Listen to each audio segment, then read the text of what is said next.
So I was that girl who always said, I don't want to marry anyone like my father. My mom was working 8 to 5 every day. Hustling every day, 8 to 5. Cooking and I don't even remember my mom calling in sick or saying, I'm sick today, I'm not going to work. She worked every day. And my mom told my dad, we have kids living in Nairobi and we have one living in the village. My mom took that boy. Mom, welcome to another episode. Yep. Welcome to the Rubasha Family Podcast. How does it feel? I'm getting used to it. Getting used to it? Yeah. Dressed nice, drippy. Oh, thank you. Alright guys, welcome back to another episode of the Rubasha Family Podcast. Make sure to head over to Fanatics to get your custom drip. So we've been having some good conversations, Mom. How you feeling? I'm feeling good. It's good to get some feedback from genuine people who get back to me and say that some of the things we've spoken about have been inspiring to them.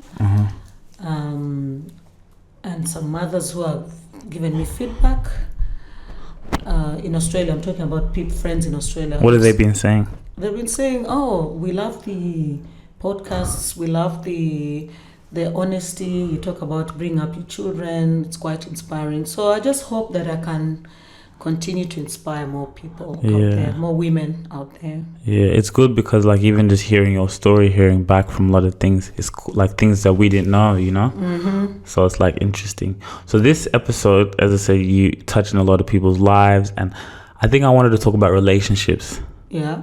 But let's take it back. Actually, we're going to talk about, okay, now tell us how you met Dad. and then we're going to go before Dad. So yeah, tell us how you met Dad. I met Dad while I was on duty as a flight attendant on Kenya Airways flight. A KQ from Dubai to Nairobi, Jomo Kenyatta International Airport.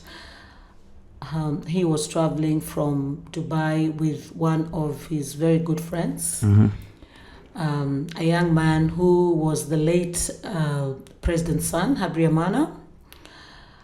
And they were gone to Dubai. Dad had given him ideas of doing business in Dubai, like exporting cars.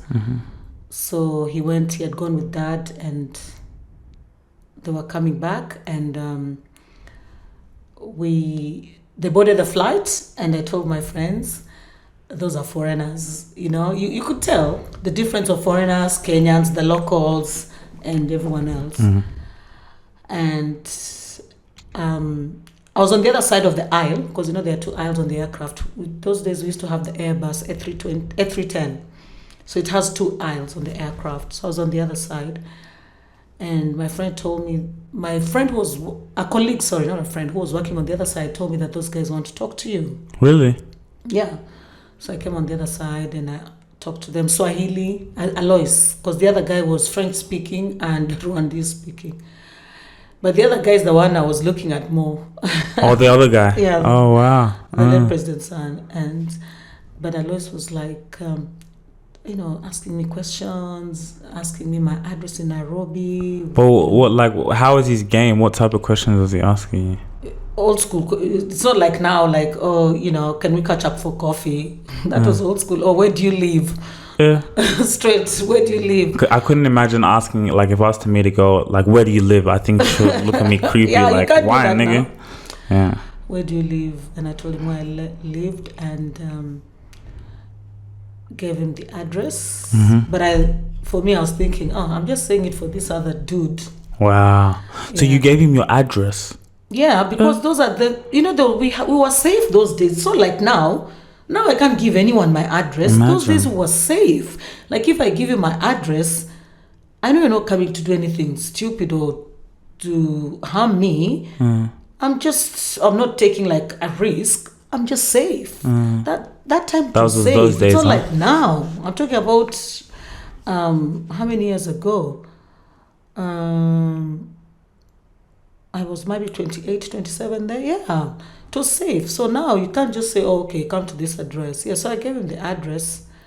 And The rest is The history. rest is history. Yeah. So I wanted to start there because it's cool how you met Dad. I wanted to hear the story again. But let's go before that. Like, when did you start dating? When I was 20, most probably 21. I'm from the old school. So from the old school, something like virginity was very important them days. Now it's different. I mean, I don't know what the society is about now. Virginity, maybe no one cares. Maybe if you're a virgin, people don't give a damn. They find you boring. But during my days, it was so important to keep that, until you meet somebody you like. So that's why the old school people, most of them delayed, like making love. Some people made love at 21. Some people made love at 25. Some people made love actually even 26. So it was a very sacred thing back then. Yes, it's a very sacred thing. For the men as well, or for mainly for the women? For the woman, and even for the man to value you, like, I'm she was a virgin when I met her. It was also something. Was that prestige for men? Prestige, yes. Because I think for men these days, it's not something that's so prestige. Like a man now, nah. Actually, he'd even maybe the opposite. Who knows? But yeah. Okay. Yeah. That's what I'm wondering with this generation now, whether it's a big thing. But I know maybe now it doesn't matter anymore. But in my old school days, it was such a big thing. Like, you're saving yourself for somebody special, or even though you'd get brokenhearted later on, but that was something you save for somebody special. This video is sponsored by Eve Rubash's Patreon. I can tell you guys, content creation is a game changer. But the thing is, you got to be patient. You got to be able to put in the work day after day, time after time, in order to get what you want in life. I've really looked at my experience. I've looked at what I've gone through, and I'm like, you know what? I can start helping people now. I can help people become content creators because I have found so many gems, so much knowledge. I mean, come on, the record speaks for itself. You go head out on my YouTube channel and you see what I'm doing out there. We are doing numbers. YouTube shorts are going crazy. My vlogs are going crazy, dropping every single day. I love you guys, man. I want you to grow. I want you to see a pathway for yourself. There's no limit to what you can achieve and where you are going. And if you're really serious about content creation, if you're really serious about being a YouTuber, I got the gems and I'm giving them away on my Patreon. What does it say? So this podcast, it's good. It keeps you busy. That's why you can just focus on Letitia, because there's no time to go out and do other things. Imagine. I had to go training, rush back here, and do this. and then editing as well. Yeah. And I'm sure you'll edit tonight. Are you working tomorrow? No, I'm off. But like I'm gonna go train, and then I can watch the games, and then I can edit. Tonight, are you with Zay again? Yeah, there's big games. But what I'll do, Who's playing tonight? Belgium, Croatia, and Then you'll sleep the whole day tomorrow. Yeah, but maybe by like 10, 11 I can go out training and tomorrow. Okay. But it takes my time, innit? Yeah. And then my own channel, I did another video today, so it's just like back to back to back to back. But it keeps you busy. It does, isn't it? Yeah, if you keep busy like that, that's what we were saying with Ian. If Emmanuel was busy like that, he can't get in trouble. No one can call you because you're busy. Busy, innit? Even with like Letitia, like during the week we don't talk as much. Even her mom said, I haven't seen you talking to Eve. She said we broke up. I was just joking. So okay, so we talking about so how old were you when you had your first boyfriend? 21. 21. Who was 21, 22. It was another guy. He was Muslim, Majid. Muslim? But Masai, very good looking guy. Fatuma is the sister, she's in the UK. Very hot looking guy, tall. He used to play soccer. He was the best soccer player in school. So like how did you guys meet? Tell me how you guys meet. We met because they used to live in a Masai land called Ngong, and my good friend used to be their neighbor. So that's how she hooked me up. At that time, the sister Fatuma, who is in the UK right now, Fatuma, shout out to Fatuma, was very young at that time. I can't even remember. I think she was like 13, 14 years old. Yeah, and that's how we met, and was my first boyfriend, but things didn't. He even wanted to marry me at one time. I was like, are you kidding me? How long after you guys were dating? Or like, no, actually, when I met him, I was 20. Because then it didn't, 6 months didn't last long. Then I met another Kenyan guy called John, late John Mulinge. He passed on. So, okay, so this Masai guy, how was the interaction? What happened? Did he approach you? Yeah, he approached me. Where? Because Tell the I story. said, one of my friends who was living in that environment, I went to school with in high school, introduced me to him because they were cousins. And as soon as he met me, he liked me, and I saw him. He was quite good looking, hot. And I was like, oh okay, not bad. So he was my first boyfriend, but he was too... I've got nothing against Islam. He wanted me to become Muslim. He wanted me to do so many things that were so Islamic.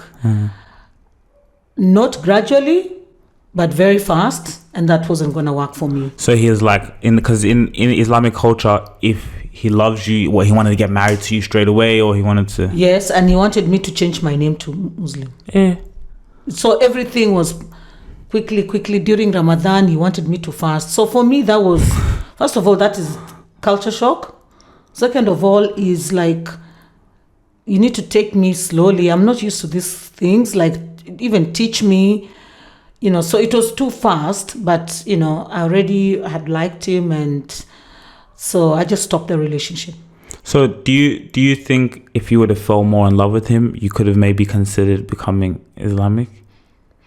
Eventually, but not that fast. Eventually, there's careers. That is that I still wanted to fly. It's like, you can't, be a wife and be a flight attendant. Really? Yeah. So for me, that was out. This is a dream. I've been dreaming for many years. And then you tell me I can't be a flight attendant. Why are you cutting my dream off? Like, it doesn't work like that. And you're not going to give up your dream for a guy. That's right. You're trying to... So what are you going to give up for me? So there's so many things. You're imposing a lot of things to me. That is what I call imposing. You want me to become a Muslim? You want me to change my name? You want me to start, they call them madras classes. What's that? They learn Arabic and all those about, yeah. And then you want, and I've got nothing, there's nothing wrong with that. I don't have a problem with that. It's just the way he was doing it. It's the approach and the way he was doing it that just put me off. So it's like he was trying to rush it. It was too fast. Yes, rushing. And then he was like, and for them, and I don't know, but I think for Muslims, most, I'm not saying all, but I know from most Muslims is marrying a virgin is a big deal. Yeah, it's a big deal to the family, or it's big news. It's a big deal. The mom is proud, the husband himself is proud. So for me, that was not what my life that I had planned for my life. My life, and like you don't plan for your life what you want. Yeah, there are things you're going to meet in your life, but for me at that time is I wanted to be a flight attendant. So I had just started to enjoy my life as a flight attendant. Oh, so at that age you had already... Yes. Okay. Yeah. So I had already started my life as a flight attendant. I had not started my life as a flight attendant. That is when I was still focusing as a flight attendant, to be honest. Yes. Some things I have to remember. It's hard to remember this age, some things, memory blackout. But yes, I was still focused as a flight attendant because I think I became a flight attendant at 21. So yeah. So I made him at 20. So I was still looking at... Yeah, you were too focused. So at 19, he was still trying to... I met him when I was 19, but at 20, that's when I really got involved. But at 3-4 months, I dropped it. So what was he doing for his life? So he had finished school. The mother was a very big business lady in Ngong. She had so many she has a lot of property. So he was running... She had estates, she had land.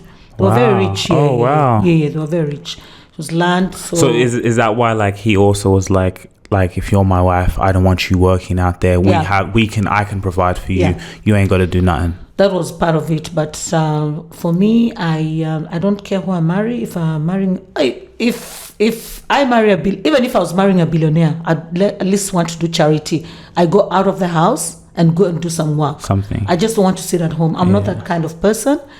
And okay, but would you still, if you had like, let's say, like you said, a millionaire or whatever the case may be, would you still have a career, or would you be a housewife? But let's say, for example, let's say nowadays where you could start a YouTube channel, you know, you're the woman, you're like, so you're going out doing things, or just, would you rather be a housewife?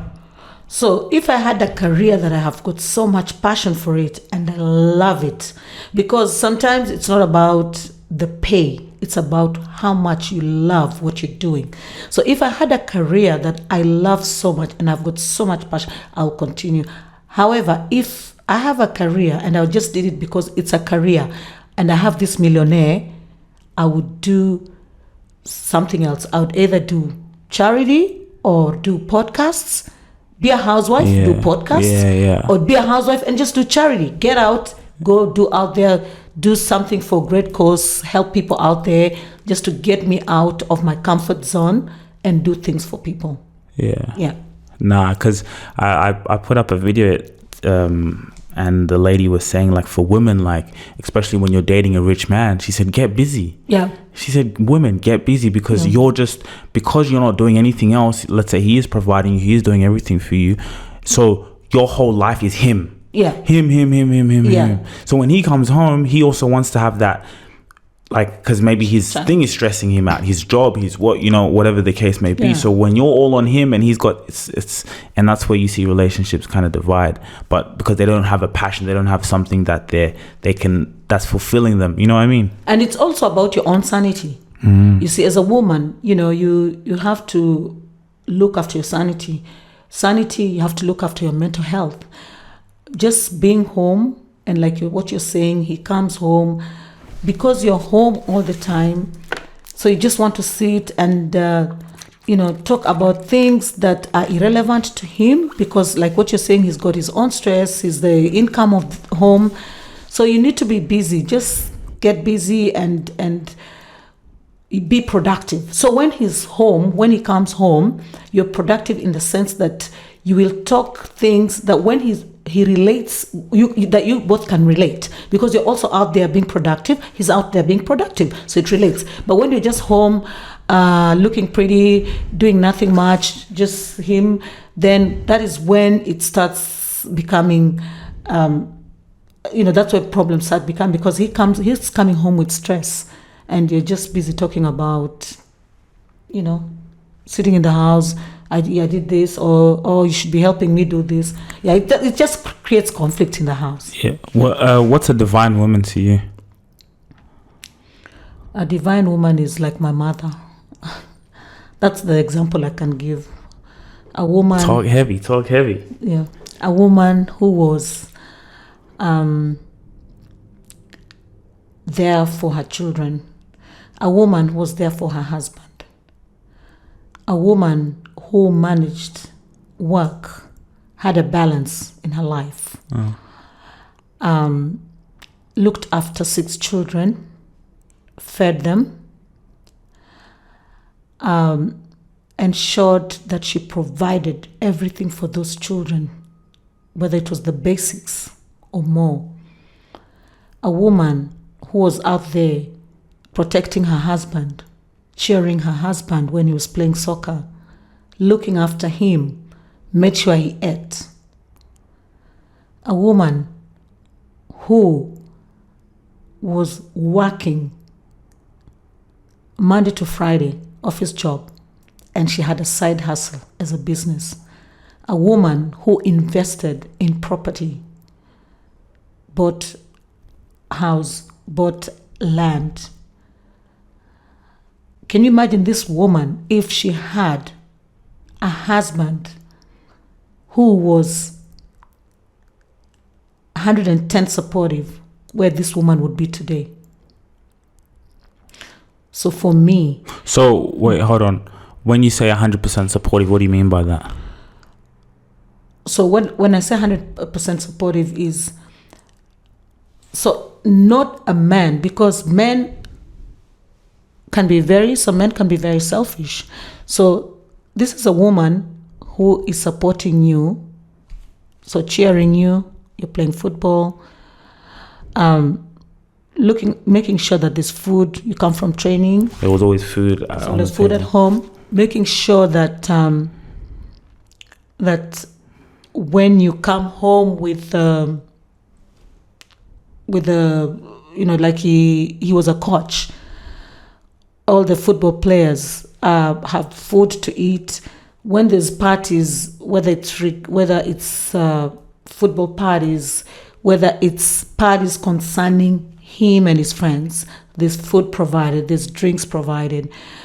So for me, what I mean 100% is a man who sits back and say, hey, I'm having people here. How can I come in? How can I step in? What can I do? You don't have to even contribute sometimes. You can just organize, get chairs, get a marquee, make sure there are tables. That's what you need to do. He wasn't doing anything? Nah, he wasn't doing that. So she would just do everything? Everything. So all what he did is just people coming and he was entertained that everything is set up and food is cooked, and that's what I call support. Or sometimes you can just come pop your head in the kitchen and say, is everything going all right here? But back in those days, did men do that? Not really, but what some men did was, not pop your head in the kitchen and say everything. Most men did was like, for example, they would say, I'll use an example here. Beatrice Odongo, I'll use the example. The dad was he entertained people every weekend. The late Harrison Odongo, rest in peace, entertained people every weekend. So what did he do? He got the goat. The girls, Beatrice, the sister Dolly, the mom, they're in the kitchen preparing everything. But he got the goat. He got mbuzi, in Kenya you call it. He got the drinks. He got things happening, but the kitchen was organized. You see, this is what I'm calling like. So it was mutual exchange. He's support. Yeah, he's doing. That's what I mean by at least 110 support. And do you think it has nothing to do with him with football, being busy, coming from training? Maybe he's tired, or. So my mom worked. She also was tired. He was playing football. He was tired. I think that's not an excuse. It's not a good enough excuse. It's different if my mom maybe was a housewife. I can say, okay, maybe he's too calm, tired. She was also working. My mom was working 8 to 5 every day. Hustling. Every day, 8 to 5. Cooking and. I don't even remember my mom calling in sick or saying, I'm sick today, I'm not going to work. She worked every day. And that's where I get my work ethics from. I will rarely call in sick, and that's why I work full time. I'll work so many hours in a week. I will back to back. I'll work back. I get my work ethics from my mother. Yeah. So that support is really, really important. Like I work back to back, but your dad is very supportive. He'll not ask me most of the time now that he's experienced in the game. He's even better than me. I'll come home, he's cleaned, he's washed, he's cooked, he's but you can't compare that because it's like in Australia. Oh yeah, that's Australia. And back in those days as well in Kenya. Guys, Fanatics is the #1 online retailer when it comes to merchandise, when it comes to drip. I'm one of those people, when I walk into the building, I want to stand out. I know my aura, my presence, my energy, and my drip is going to be the one that's going to pull me apart from the lot. You can be that person too. It all starts with your fashion sense. It all starts with the way you present yourself. And Fanatics, they're just them guys, man, especially when it comes to supporting your favorite team or just looking fly. This is a lifestyle and it's a mentality. Guys, there is discounts every single day. That's the best thing. That's why we've partnered up with Fanatics for a really long time. I'm very passionate about something like this. And to be able to look good and fly is always a privilege. So go click that link in the bio. Now let's get back to the video. So yeah, she helped push out 6 kids. Yeah. Wow, that's a lot. That's a lot. Yeah, that's a lot. I mean, by 35, she had 6 kids. Wow. So, and you don't think like, so he could have. So that's what I was saying. Like, did you ever see her stressed out? My mom was stressed out all the time. She was, people say, especially when you're a black woman, people say you're strong. Even me, people tell me I'm strong. There's nothing like strong. You know, strong women are the ones who cry a lot. Strong women cry a lot. There's nothing like strong. Just because I can come somewhere, I speak with so much confidence, or you're talking to me about things and I'm sitting there looking at you and listening to you, doesn't mean I'm strong. I could leave that place and go and cry. So, for me, my mom tried. She tried a lot. She took in a lot. Yeah, she took in a lot. For me, I can't take in what she took in now. I would not. For me, I think I'll just walk away. Yeah. Do you think seeing the like relationship with dad and mom, do you think that's like, did it affect you when you started dating? Like subconsciously?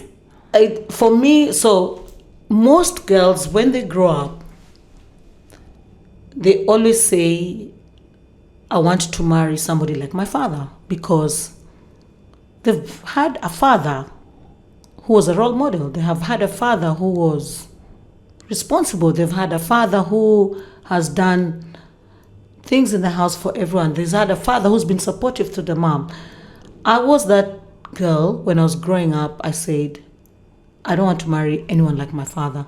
So I was very conscious about it. Even when I went out with a guy for a drink, just for a date, whether he's going to pay the bill, just that responsibility, whether he's going to, even his talk, what his goals are, how he'd look after his family. So I was that girl who always said, I don't want to marry anyone like my father. I'm sorry to say that, but the thing is, your dad was, like you said, was a role model. He's a footballer. So the role model is just not being a footballer. That is good. Role model to other Kenyans. That's great. But it comes with a lot. Role model comes with, that's why when people say, oh, Rouz, you're my role model, I'm like, I don't want to be anyone's role model. I am, even you guys, I'm not your role model.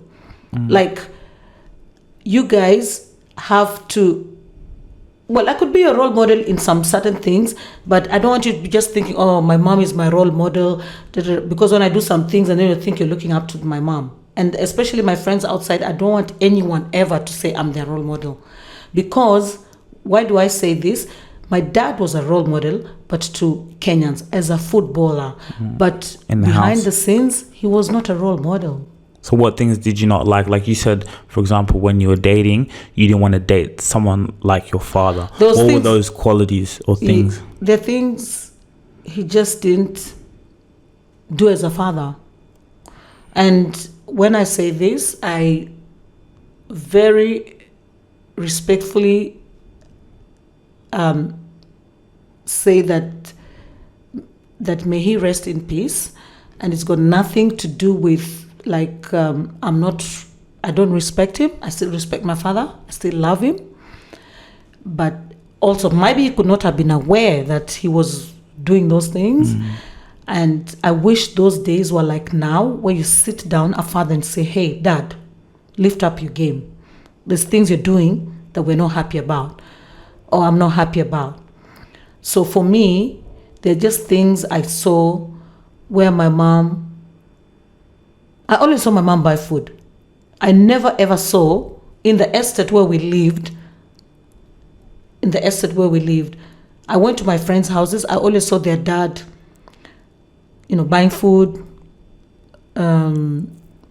actually going sometimes to the supermarket, to be honest, market, and coming with shopping in the car. I saw some dads doing, even Beatrice Odongo's dad, Auntie Beatrice's dad, coming with shopping in the house, paying school fees, not struggling like, oh, Dad pay fees, and he's like, oh, not today, not tomorrow. So that is why I wanted someone opposite. Yeah. So did he have any children with anyone else at the time? Oh yeah, he has at that time, because there was my stepbrother who lives in America, who was living at home in the village.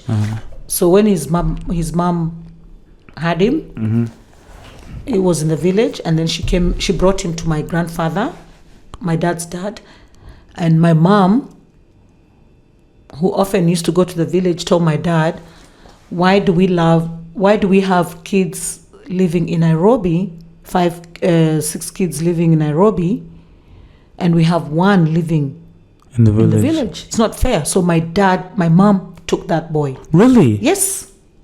Wow. Yes. She took him in. Yeah. Into the house. Yeah. So she brought him when he was,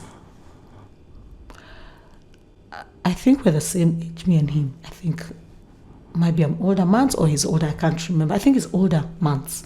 So my mom took him, I can't remember when he was like 7, 8 years old, and brought him to Nairobi to live with us. Because my mom said he's part of the family. See, that's a divine woman right there. Yes, that is part of the things. A lot of women will be like, well, that's your, your other son or whatever the case. Yeah. But she said, no, bring that boy. She said, bring him.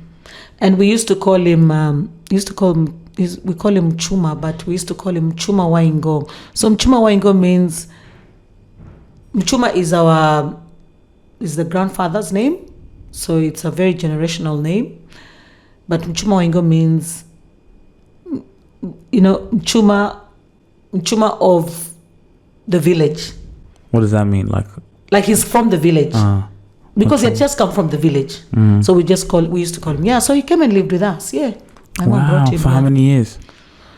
Until he was an adult. Wow. Yeah, my mom brought, Did that affect the relationship, him having like another child outside of you guys? No, because you see, this one was before. So I get confused. I don't know whether this was before my mom or this was when he still had my mom, because me and him were almost the same age. But my mom didn't worry about that. That didn't affect. I think what affected my mom is the kids that came after. So how many more did he have after? Oh, I can't even count. Me, I saw them later in the funeral. Really? Yeah. Maybe the ones I know, there's Carol, Kubi. The other ones I just had later. So maybe there's 5 kids, maybe 5. Wait. There's maybe 4. I'm not sure who've come after. And then when he married again, he's had 2 kids. And he married again after she passed. After my mom passed. But he was with someone else, then had a kid with that person. But I think at that time he was just grieving, and then he was with that person because my mom's death was shocking for him. So I don't know whether he used that person to grieve, because after grieving he moved on and married now Grace, who had 2 kids with him. Okay, so he had, while your mother was alive, you said 5 kids outside of the relationship. When my mother was alive, he had maybe 4 different baby mamas. Sharon, Carol. Yeah. Different. Maybe 3 to 4 different baby mamas. Was he the type maybe to be open? Well, because it's hard for you to maybe know, especially, I don't know how old you were, but was he open about it? I didn't know. There's only one kid I knew about it, but through my auntie, his sister, who said that he's got a kid with Carol, and it's because I used to spend so much time with my auntie Jedida. She was the cateress for a cooperative college. She was the boss there. And because Carol was working there, that's how I knew about her. But we didn't know about other kids. We actually knew about most of the kids when my dad died. Okay. When they attended the funeral. But you guys then, do you think your mom knew? Or maybe she knew. Maybe we don't know. I don't know. Maybe she knew. I don't know. But at that time, it's something private. I mean, It's not like now I can come and tell you, oh, Ian, can we have a meeting? Dad has a child somewhere that we talk about. But then that time, it's not something. Because I'm just thinking if that played a part in their relationship as well, yeah. Because that's what I'm thinking. Like, do you think maybe because he had kids outside of the relationship, he wasn't so focused, or he was just living life, being a footballer? I wish you could be here to answer that question. Yeah. But I'm not sure about that. But I'm not going to judge him. Yeah, of course. I'm not here to judge him. Who knows what he was going through that time? For me, I just say that this is something I pray even with my children, that no one ever amongst my children, and I'm telling you guys this, you can listen to this video 100 times, that you never have that kind of behavior. You have a wife, you look after her. You have children, you look after them. You have children, you have provide as a father, whether it's school fees, whether it's a child needs shoes, a child needs you have to be you have to have a balance. Like, as a father, you can't just provide children with material. Yeah, education, because you can't buy education. Education is something you can't give children education as in just like that. You can give material, you can give a house, you can give a car, but education, you can't do that. So if you can take part in that, and whatever they do with it, it's not your problem, but they will remember you that Dad took me to school. Dad paid my fees. That mentality where I sit now today and say, sometimes I struggle for Dad to pay me fees. It's not a good feeling for any child. And that is why even you guys, when we took you guys to school, we made sure we tried to pay school fees. We had to make sure that the fees, even if we were in debt, but the fees was paid. Yeah. You feel that's important. And then do you think, what do you think about, like, we had a topic with Ian and he was talking about polygamy. So, like, let's say you're not lying to your woman and you say, listen, as a man, maybe I have 2, 3, maybe other mothers, whatever, do you think that, would you respect that more than maybe he's doing it in a relationship behind her back? I'd respect more if he's up in front, he's open about it. But then by the end of the day, he's going to be the person who suffers. Those people, those women, they're going to bring up their children, continue their life, but he's the one who's going to suffer not having sleep, because he has to. How many kids? He has to take them to school, he has to pay their fees, he has to dress them, and God help him if he remembers all those children's names. Imagine. Yeah, because he might not even remember. Like me, I have 3 kids, so sometimes I could be calling Eve and I'm calling Ian. Or sometimes I'm calling Ian and I mean to call Emmanuel. And they're 3. So for him, good luck with that, but it's not. And I understand where he's coming from. He's saying it's to build the empire. For me, you can have only 2 children and build the empire, because what you can do is have those 2 children, give them a quality of life, teach them how to take over the empire. What about if they're girls, so they won't have they won't continue the last name? It doesn't matter today, in the world today, girls or boys, and that is why. No, but the last name. It does. Let me tell you something. It doesn't matter whether they're girls or boys. Let me tell you, you have children. Okay, let me use this example. For example, you have a girl. This video is sponsored by Eve Rubash's Patreon. Doesn't have the last name, but has your qualities, has your hustle. She can do better than a boy who has your last name. Of course, but we're saying that. Of course, like, we would want daughters, but if you just have daughters alone, then your last name's done. It's finished after your daughters, because they take the your daughters name. Are going to have children who are going to have your last name. So don't worry about that. Yes. No, that's not how. Is that how it works? Yes. Oh yeah, because if she gets a child, then the son. So don't worry about last name. No, but the son will have the last name of the father. No, they're going to. Okay, like for example, exactly. in this home, okay, we have your Eve Sujira Rubasha. So you're Sujira, which means long live, and that is what your grandmother gave you. So Ian, the firstborn, he's Ian Niva. He's taken my dad's name, Okay? But his surname The- is Rubasha. The only person who has taken last name in this house is Emmanuel. Yeah, but no, because Because it's Emmanuel Rubasha. Yeah, okay, but it's Ian Niva, which is his middle name. Yeah. In his passport, okay, it'll still say Niva. Yeah. But it's still Rubasha as Yeah. the surname. What's your Yeah. surname? He says Rubasha. It doesn't Yeah. say Niva. Oh, okay. So that's what I'm saying.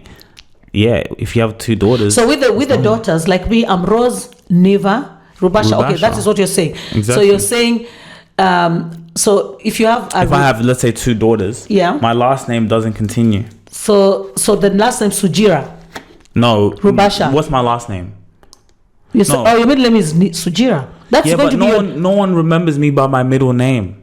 your wife is going to be Mrs. Sujira, not Rubasha. I'm the only Mrs. Rubasha in this house, and Emmanuel's wife. So we're only going to be two Mrs. Rubashas in this No, house. my wife will be Rubasha. No, Are you serious?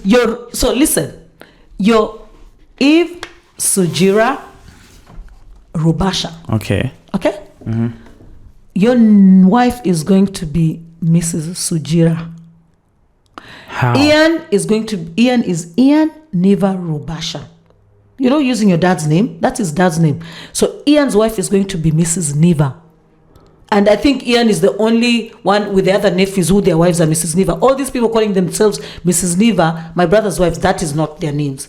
So, But that doesn't make sense. I'm confused.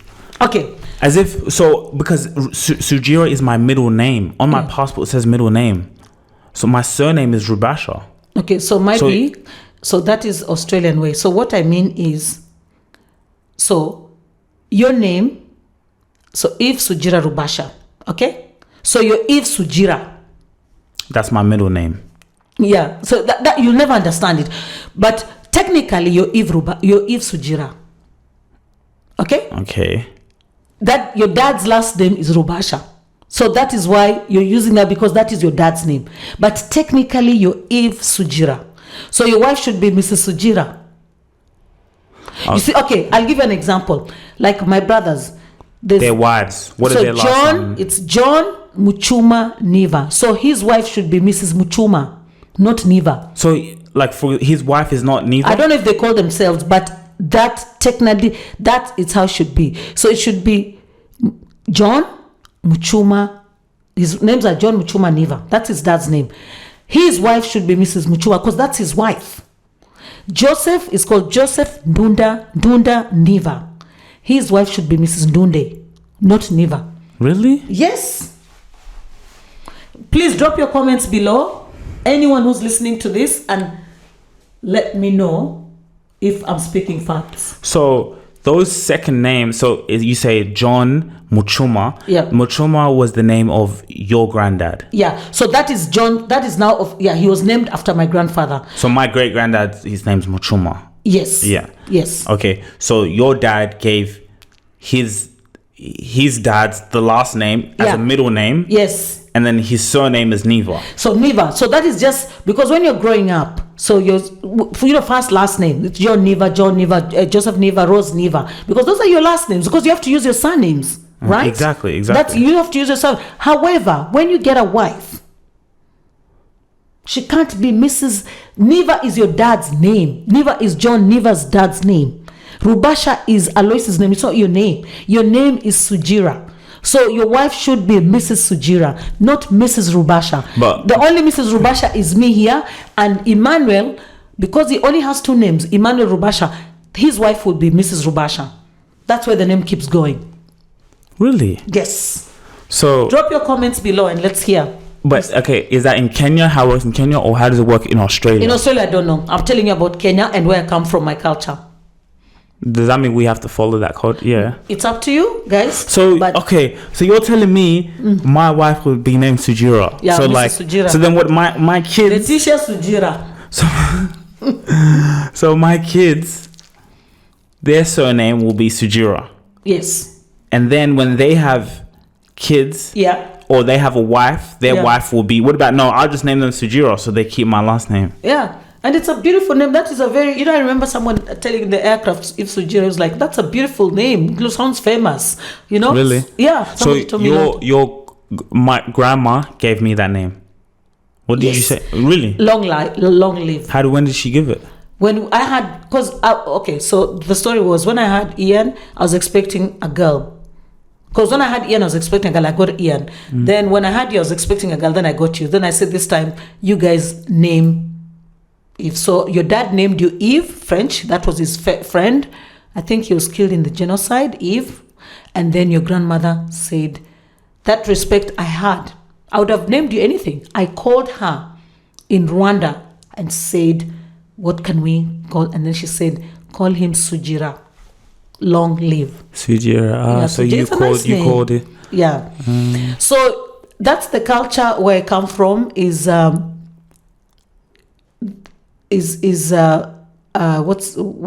that is you're Sujira. So for me, I am Rouz Niva. My middle name is actually Inyanji. Rouz Inyanji Niva. And when I was single. Okay. So when you were single, your name was Rouz Inyanji Niva. So Inyanji is the name of your grandmother. That's correct. My Muchuma's wife. You see, Muchuma is my dad's dad, right? Was my dad's dad. His wife was Inyanji. That's why my dad never called me Inyanji. He always called me Mama because I was named after his mom. So, okay, so your grandfather, right? His wife was Inyanji. Yes. So your dad, Jonathan, named you Inyanji. Yes. So naming is very big for us. So when I was single, I was Rouz Inyanji Niva. When I got married, I dropped Inyanji to keep my father's name identity for me. So now that's why on my passport ID, I'm Rouz Niva -Rubasha. Rouz Niva. So the Inyanji is gone because you take you said I want to keep my dad's name. You keep your dad's That's my identity. Name.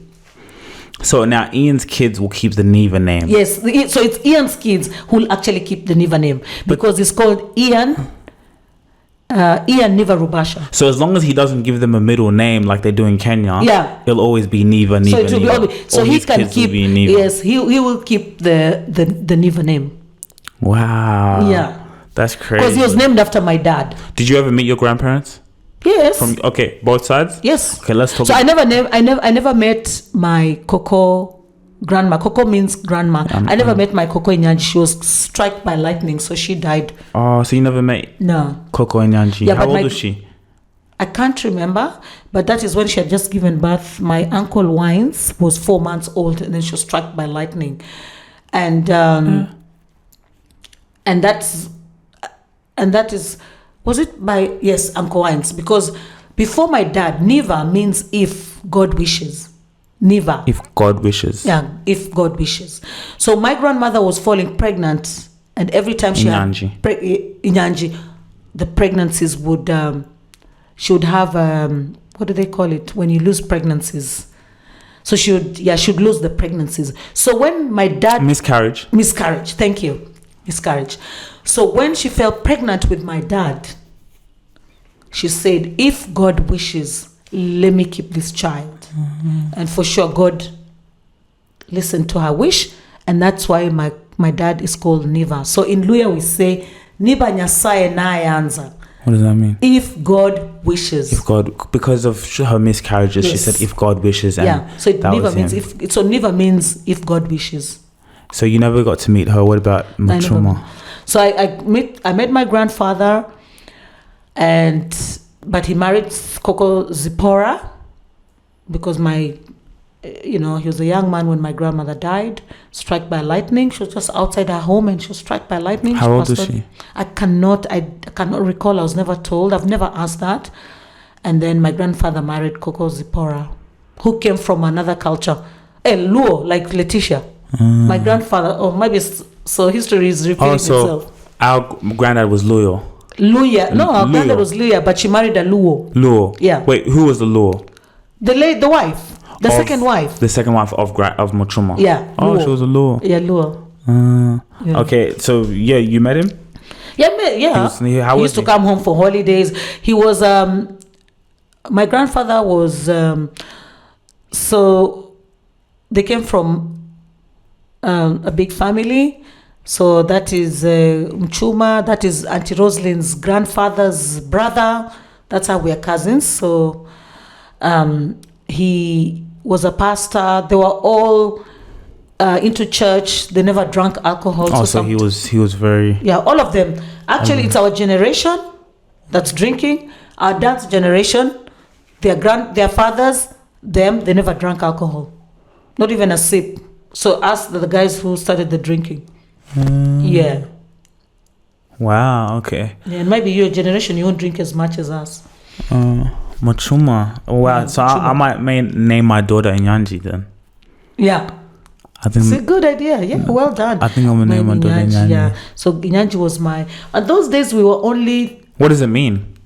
seagulls. Seagulls? You know birds? You know the birds? Seagulls. Yeah, seagulls. Like what meaning? Like I don't know why she was named that, but seagulls is birds. But for me, when I look, you see Inyanji of Sweden, Inyanji Roslin, seagulls, they like to fly. That's why we're always everywhere. So Auntie from Sweden, Auntie Inyanji. Yeah. That's her surname. Yeah, so her dad was 4 months old when his mother died. That was Inyanji. So who's dad? Inyanji of Sweden. Auntie, we'll call Auntie Emily. Auntie Emily. Her dad died. Was 4 months when my grandmother died. Oh, so when your grandmother died. Yeah. He's the youngest. He was 4 months when she was struck by lightning. So Inyanji, Auntie Emily of Sweden, she's also Inyanji. So she's also Inyanji. So Yeah. her dad, what's that relationship? Her dad is my dad's brother. That's why he was the youngest when the mother died. That's how you guys are cousins. That's why we're cousins, yeah. So she's with those days when I was growing up, there was only 3 Nyanjis. So there was me. So there was Molly, your cousin Molly Inyanji. She was the big Inyanji. There was Roslyn. She was the middle Inyanji. And then me, I was the young Inyanji. There were only 3, but now there are too many Inyanjis. Yeah, there's many. Yeah, there's many. There used to be only 3 them days when we were growing up. So there was Roslyn, there was Molly, Roslyn and myself. I was the young Inyanji. So you were given in that name Inyanji. Yeah, Inyanji. Okay, and then so let's talk about your next relationship. My next relationship, I met John Mulinge, the late.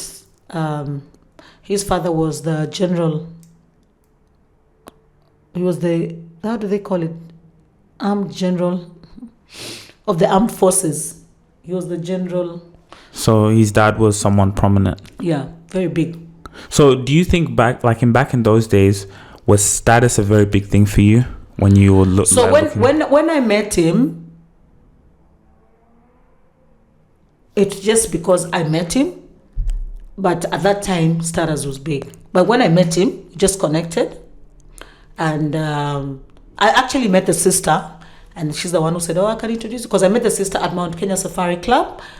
We had gone there. So wait a minute. This is one thing I want to ask. So did women back then, like yourself, was it like, okay, I want to qualify myself, or not qualify myself, but the person I want to date has to be let's not a 1% male, but like of a certain status. So you couldn't I didn't have that status at that because I had a very good job. Okay. But okay. Like I was focusing, I hadn't actually started flying. I was still, when I met John, that's when I started flying. But my focus was very different. But yes, in a way. Yeah, but still, when you wanted to fit date with people. Yes, because you go out to drink with people. Sometimes that's how I ended up with drinking or hanging out with very many high-profile people, because also it was a way to fit in. But then I realized this when I was in college, Utali College, that all my friends who were in college, they were status quo people who they were always having a drink with prominent people.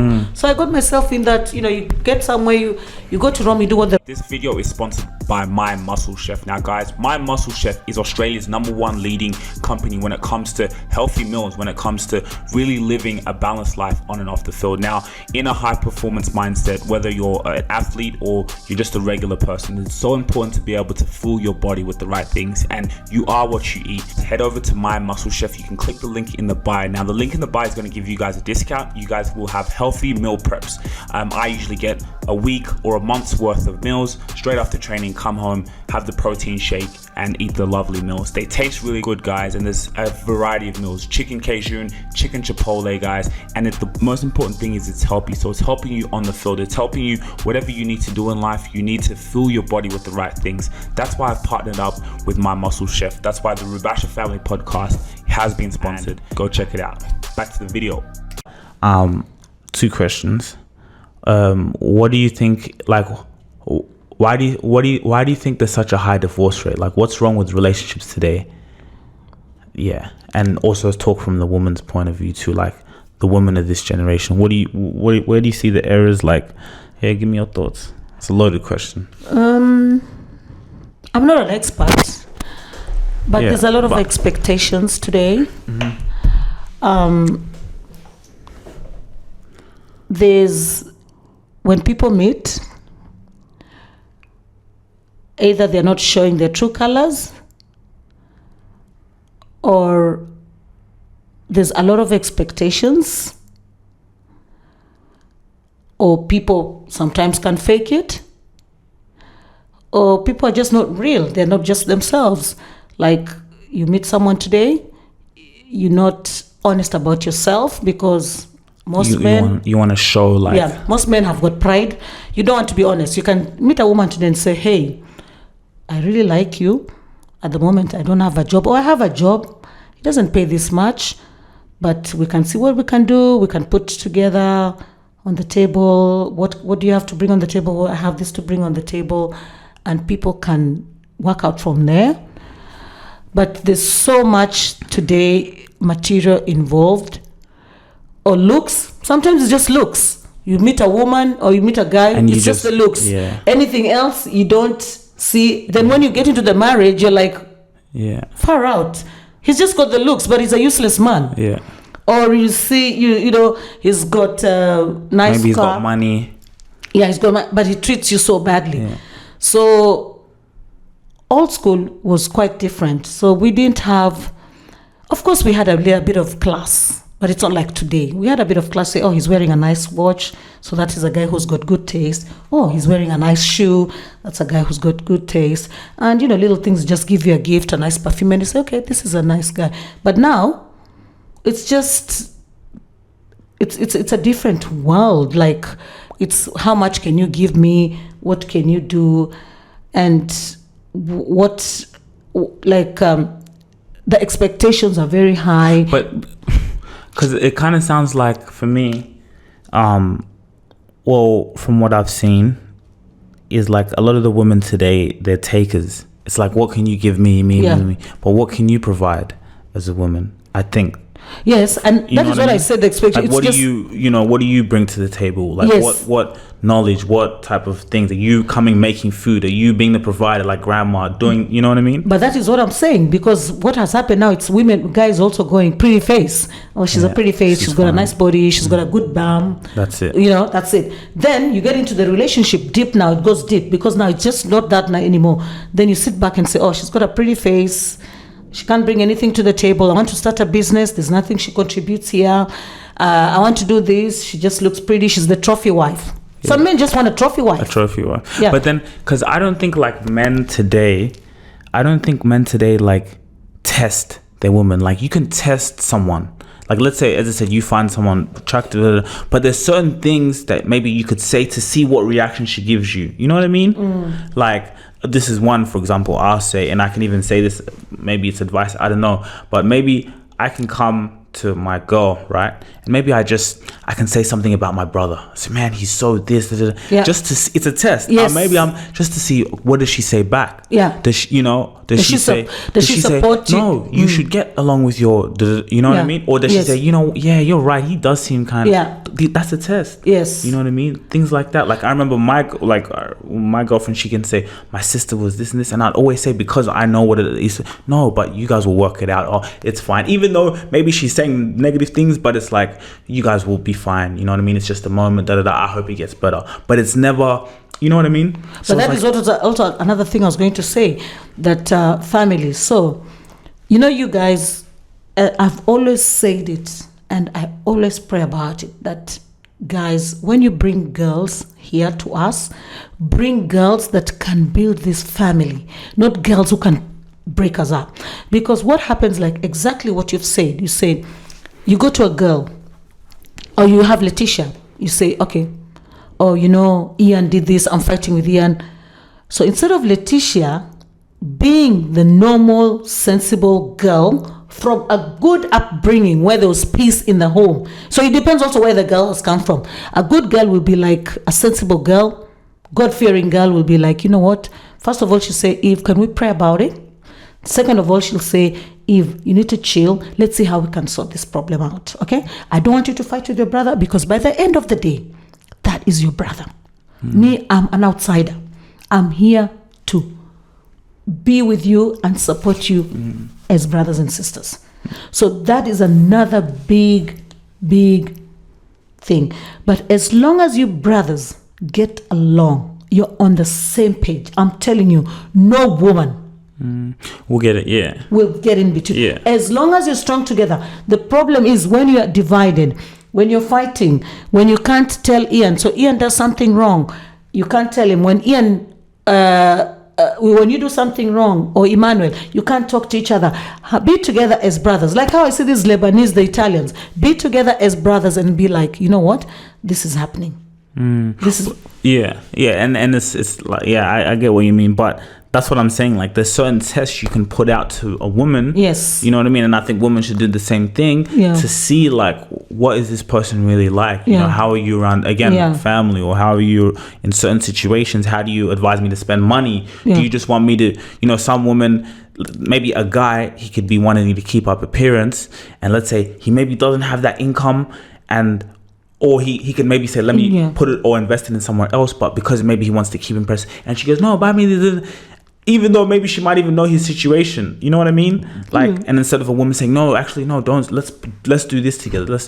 I don't know. But for me, it's just upbringing of any person you meet. That's why it's so important for any person you meet, their upbringing. For me, like, to be honest, I'm very blessed. When I met Aloys, I went, because my mom always said, because of Monique, she liked, she met, foreigner. So my mom always said, when you meet these foreigners, go to their home, go and see how they live, go and see how they've been brought up, because you don't know who you're going out with. So when I met Aloys, your mom used to give you that advice. Yes, and I really thank God for that. When I met Aloys, I went to Rwanda with you guys. You were young. And I said, this is the family I can live, because there's so much peace. They support each other. They love each other. Aloys, there are only three: Aloys, Alphonse, and Alfonsina. Yes, they'll have their little fights, but they're so together. And that is how you come in and say, this is the family I cannot interfere. Even Aloys has a fight with Alphonse, his brother. I'm not the person I will say, Aloys, you need to make peace. I will go with him to Rwanda and say, this next holiday, like we're going in January, God willing, not because everything is all right, but I'm just saying, let's go and say hi to him. Yeah. So, because we know he's also missing us. So me, I'm that type who has been there to support, who I believe that you should support family. But because some people have come from very broken backgrounds, okay? So they want to project it. They come to you, they come into the family, they want to project that. Instead of saying, I was brought up in a background where there was people unhappy, there was no affection. Let me learn from this family. So they come into the family, they say there's a lot of affection, there's a lot of exchanging of gifts, people love each other, they want to spoil, because they never had that. So people have to be very, very careful with that. And it's true, like, not enough people. That's why I think, and I was thinking, like, me even being in a relationship, I also had to remember, like, because sometimes you get those fears of, why most relationships don't work out, this and this. But then I would remember, like, I'm one of a kind. So that's one thing. And the person I choose is also one of a kind. But it's like those things, those, like, certain values that you can see. How, again, like you said, when I met my girlfriend, Leticia, I went into the family house. You just noticing how are you with your parents? How are you with your parents? Your sisters, like, wow, like, you see two sisters happy. you know what I mean? It's you hang out with the sister, Yeah. you see her values, you see, wow, this is someone, you know, these are certain tests. But men, because maybe she's so beautiful, she's so fine, they can even ignore certain things because of she's so fine, and maybe when she's with you, you guys look good together. But these are things that for me are so important. And one thing, it's like even when raising children, it takes a village to raise a child. That's Imagine right. two sisters are close, the sister there, she's helping, you know, they're helping each other, this and this, the family, the mom, when I come home, she's cooking. You know what I mean? Like, these are things, even when you have children, are so important. Families, brothers, like, you know? That's right. And that is why, if you meet, for example, you meet Letitia, you have her in your life, and she's got a sister, they're always fighting. That is a red flag for me. If you have a family member, like, for example, I met Aloys, okay? Fighting with the family, that's a red flag. This video is sponsored by Eve Rabash's Patreon. However, I could be me fighting with my sisters, fighting with my brothers, but deep down, your husband can see where you're coming from with those fights. So there are those fights. We're just fighting for the sake of fighting because you're a bitter person, you're a negative person, you're projecting your life. But there are those fights, like me, I would fight because maybe I'm fighting for my brother, maybe I'm fighting for my sister, maybe my sister's saying things that don't make sense, but I'm coming from a good place. Those fights, for me, a man or you or a woman can understand. But when they're just those fights of hate, there's those fights of hating, you don't sleep, the whole night you're gossiping, or Rouz did this, now those ones are nonsense. Or if your husband or your partner is fighting, your Letitia is fighting with a sister, those kind of fights of hating, they abuse each other on the floor, that's a red flag. That's a red Take flag. off. Because if somebody can abuse the sister, who are you? Or abuse the mom. Forget abusing the sister. Abuse the mom or the dad. Who are you? So for me, that's why I say, go into someone's family, see how they live, be the observant.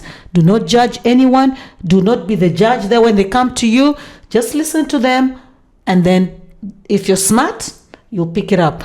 But then those bad vibes, negativity, you can always see them. You can see, and I think even like a lot of, like, I feel nowadays, even let's say with me as a boyfriend, meeting even the father, I don't feel like there's, maybe in this generation, there's that much now respect. I don't know. That's for me, but maybe that's a topic for another day. That's a topic for another. But like, I think this is so important because, again, like in relationships, not enough people do this. And like you said, like, you can fight with your brother or sister. It's normal. It's not, we're always going to get along. You know, we may be ego, this and this. So sometimes your partner can then understand those ones, and maybe even let me not get involved, but I always hope, you know, that you guys can, you know what I mean? But like you said, being in that ear and saying this and this and this, like, family is so important. So it's like, I think, you know, it is important. And a good partner is that partner who said, when did you last speak to Ian? You know, and it just depends. You say, I've tried to speak to Ian, but he's ignoring me. I don't know what to do. And then the girl said, okay, maybe you've tried, you know. So that's another thing. But a partner, you come and say, oh, Rouz was telling me this, or Ian was telling me this, and then they say, oh, who does Rouz think, just because she's the eldest, or Ian thinks he's the eldest, he has no right to say that. And then you're just in that box, and then you can't communicate with your brother. And by the end of the day, I don't care what people think. Blood is so, because one day things will happen. That person will not be there, and then who's gonna be there for you? And that's the fallout of a lot of relationships. Of it's course. the women. There's always a woman that's involved. Yes, you know what I mean. 100%. And women are good. Even women are good at doing that. Even with your homies. You see, like me, I'm also a person.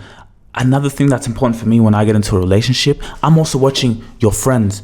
Like, do you hang out with your friends? Yes. Do you guys go out? Do you have a close friendship group? Yes. You know what I'm saying? Because me, I have my niggas. Yes. Like, I have a tight group. You know what I mean? So I want you, imagine we're in a relationship, you don't have any friends, or like you're always by yourself, then it's like, then you always want to hang out with me. Sometimes, you know what I mean? So it's like, also with the women's friendship groups, like these little things.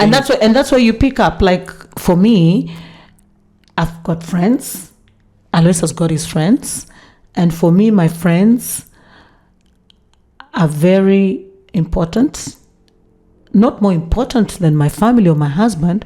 They're important because they're my support system. Your support system. Support 100%. But like I was saying, sorry to interrupt you, but like how women get in between. Yes. Like they can also do that That's to what your I'm just friends. saying. You know, So that don't was- hang out with your friends. You're always going in and That hanging I out. was just coming to. So I've got friends who, if I have a problem with aloys, they will try to resolve it.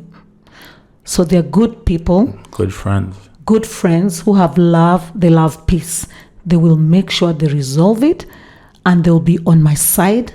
They will die for me, and they will make sure that they will not come in this house until there's peace. And Alois knows that. That is what I'm just trying to say. It's very rare. It's actually usually the women. It's very rare that you have men that will cause problems in a family. Men who cause problems in a family are women who are gossipers. They are men, but they are women. They are just troublemakers, and those are the ones who have issues that you really, really need to think and say, am I with a man? Am I with a man or another woman? Or a woman. Because there are men who are like that. Because as a man, like let's say even within the family, how can I say? Because you still want to be just like, you're so focused as a man with your things, you know, being a provider, this and this. As a family, even if let's say your wife is going through it, maybe as a man you just try and like, but you, like you said, you shouldn't be going in and like gossiping and You know me, I like this. You know one thing I like about you boys? I can come sometimes with my own stress, especially Alois. Like I can say, oh, you know, this happened to this, and so just venting. He'll ignore me. He'll say, you need to sort it out. Yeah. I'll come to you. I'll come to Ian. You guys, and that is when I know. I swear to God, you guys are not gossipers. But one thing quick though, I'm quick as well, and I'll do this with my wife too. I'm quick to maybe check you. Let's say if you come and complain about something, maybe it's an argument, this and this, I'll come and see, but mom, no, you were wrong in that position. Yeah. You know what I mean? I'll come and tell my wife, no. Like you go, like no, you're wrong, or you shouldn't have done that. Yeah. You shouldn't have said that. Yeah. You know what I mean? So it's at the same time, it's also being that honest. Like I can check you, be like, no, mom, I think you're in the wrong there. Actually, you know that's what I meant. Like, I won't get involved in it. Yeah, you'll obviously, not get gossip about it. Yes, even Ian is like that. I'll say this and happened, and they'll say, no, mom, you should have done that. You know, Emmanuel will just be like, oh, mom, sort it out. That's family, or that's your friend. Just try and sort it out. Which I really, really like. That's what I'm just trying to say, that you people are not like, I want you guys to be like that, because especially like for me, sometimes I get frustrated because your husband is your good friend. So sometimes you just want to sit with him and have a chat, like, you know, this is happening. Alois, no way. You will talk about positivity, you'll talk about other things, but Alois, you'll never talk about other people with him. Yeah. Never. It's a waste of time. Alois, never. He said, you're wasting time. We shouldn't even be sitting here. Why are we even talking about those people? Yeah. I've never, for me, Alois, I cannot even if I was, unless there was a fight, I was being killed outside there, I can call him and say, Alois, I'm being killed. But if I had an argument with a friend or someone there, come and tell him. He'll tell me, go back and sort it out with your friend. Yeah. I think we'll leave it there. Yeah, we got so carried away. Yeah. That was good. What's it Yeah. called? 10:24, imagine. Yeah. All right, guys. Thank you so much for watching this episode of the Rabasha Family Podcast. I hope you guys enjoyed this talk. You know what I'm saying, Mom? Thank you so much. Yeah, we'll keep talking, and we'll keep encouraging and inspiring each other. Just drop your comments below. No cap. Whether we didn't say the right thing, just let us know, because we live and learn. Yeah. And thank you so much for watching us and always appreciating us. Okay. Thank you so much. Good job. Yeah. Let's get the Peace. thumbs